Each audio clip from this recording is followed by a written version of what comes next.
Yes. Good afternoon, and thanks so much for joining us. I'm Nat Roers. We begin today with the first reports of damage in South Carolina from Hurricane Irene. We just got news that a tree has fallen on a vehicle on Griffith Boulevard and Riverland Drive on James Island, and people are trapped inside that vehicle. As we get more information, we'll of course pass it on to you on air as well as on our website, WLTX.com. And power lines have been knocked down at Folly Beach by tropical storm wind gusts.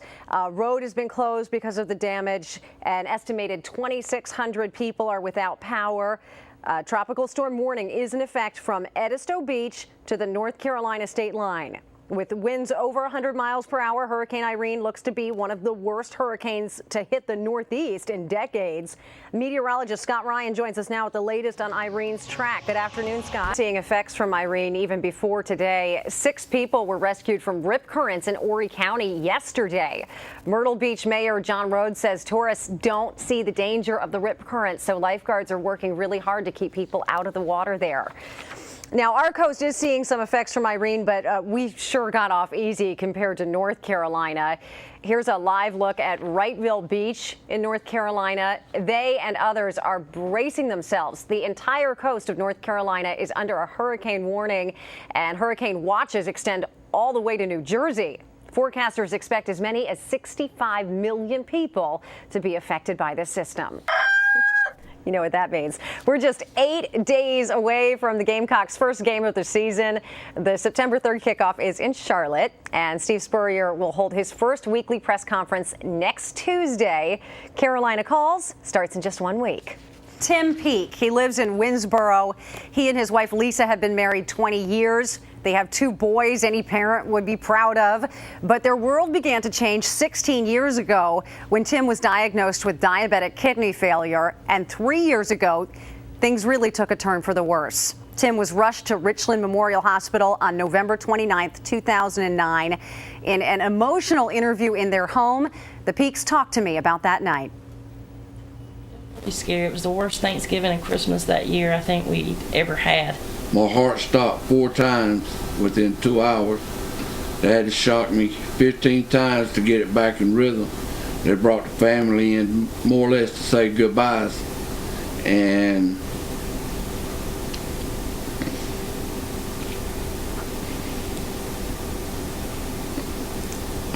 but my Lord and Savior saw that it brought me through it.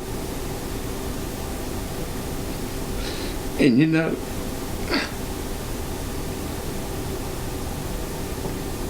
I was a great deal to a lot of people because they prayed for me every day and they saw that I come through it.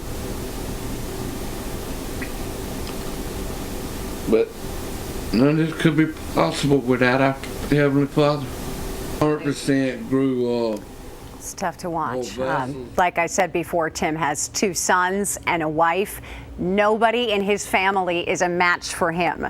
Tim is on a waiting list, but here his wife Lisa explains why time is so important right now.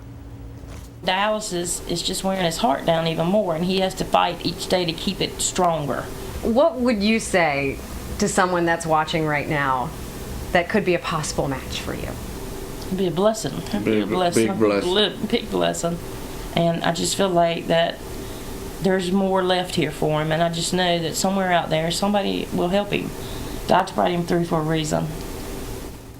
The Peakes are hoping someone out there watching could be the answer to their prayers. If you have type B or O blood and are in good physical shape, you can call this number to learn more about if you could be a possible match for Tim. 1-800-277-8687. Push option 4, then option 1, and specify your call is for Tim Peake.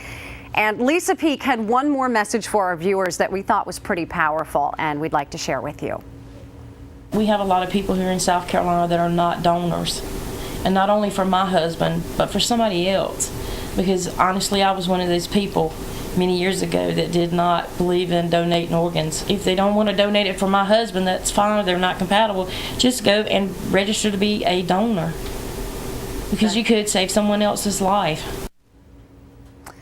Curtis, just a really great family, and if anyone out there thinks that they can help, please call that toll-free number I gave. If you missed it, I'll be posting it on our website this morning as well. So please spread the word. Tweet, Facebook, a link to that article all day today.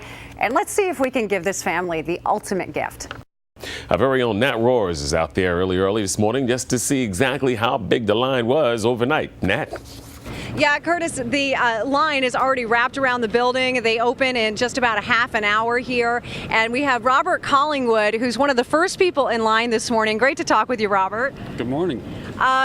We were talking just before we got on air here, and you were waiting in line. You came out here yesterday at what time? 3 o'clock yesterday afternoon. 3 o'clock in the afternoon, one of the first people in line, and you were injured while you were in line. We brought snacks with us, drinks and stuff like that, and I was opening a can of soup and cut my thumb for 7 stitches, cut an artery, and cut a nerve. I still have to go see another doctor, a neurosurgeon, to see if they can put my thumb back together. Otherwise, I won't be able to use the top half of it. I have no feelings in it. What are the odds of being at a free medical event and no one was here yet? There was no medical personnel on staff here to even look at it. The staff, the event staff here freaked out like, well, what do we do? We got to call you an ambulance. I said, for a couple of stitches.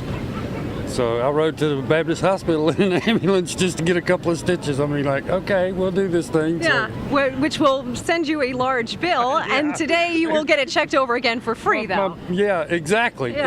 So, I mean, if it had happened like now, I could have waited till they opened the doors and got it all done for free, but this probably cost me like $2,000. Well, I'm glad that you'll get other services that you've been looking to get today. Yeah, I'm going to try and get my teeth fixed and have my eyes looked at, and it's actually a pretty good thing because when people ain't got money, this is the way to do it. They need to do something like this more often. Yeah. Because there's a lot of people that really need it. There's probably over 1,000 people here now, and this goes on until tomorrow night at 6 o'clock. So this is really a good thing. Well, Robert, thank you so much for talking with us. We'll let you get back to your spot in line because I don't want you to lose it. I don't want to lose my number 3 spot. You know where to find me if you lose it.